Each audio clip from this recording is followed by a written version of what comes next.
It's May 1940. Nazi tanks are rolling through Europe. Paris is crumbling.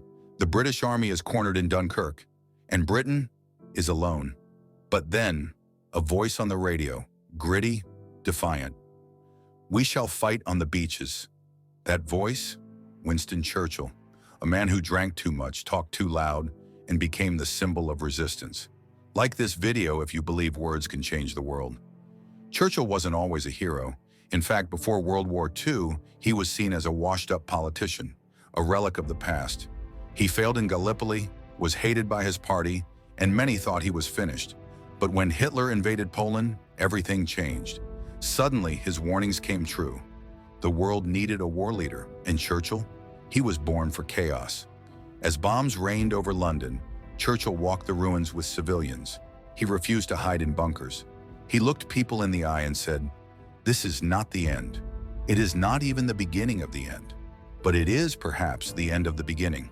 That gave people hope, raw, shaking, but real. In June 1940, France fell. Europe seemed lost. Even Churchill's own cabinet begged him to negotiate with Hitler. But Churchill didn't waver. He declared, "You cannot reason with a tiger when your head is in its mouth." He wasn't just fighting Nazis. He was fighting fear. And in that moment, he taught a nation to stand, even when the world was collapsing. Hit like if you believe courage is louder than fear. Churchill was a master of words. He didn't just lead armies. He led with language. Each speech was a weapon. Each phrase, a shield. His voice became the heartbeat of Britain. Even when cities burned, he made people feel unbreakable. He wasn't perfect. He made mistakes. But in those dark days, his words were fire in the cold. The Battle of Britain began.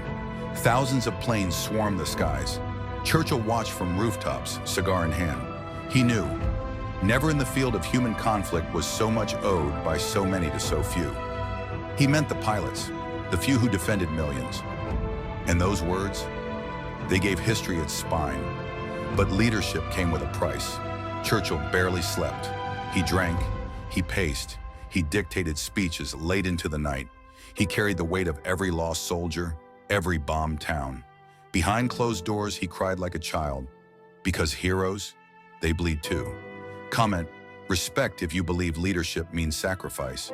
By 1945, the war was turning. The Allies advanced. But Churchill's popularity fell. People were tired. They wanted peace, not speeches. In a shocking twist, Churchill lost the election right after the victory he helped achieve. Imagine that. Winning the war, but losing the people. Still, history remembers. Churchill became more than a politician. He became an idea that in times of darkness, the voice of courage can echo louder than guns. He once said, "Success is not final. Failure is not fatal.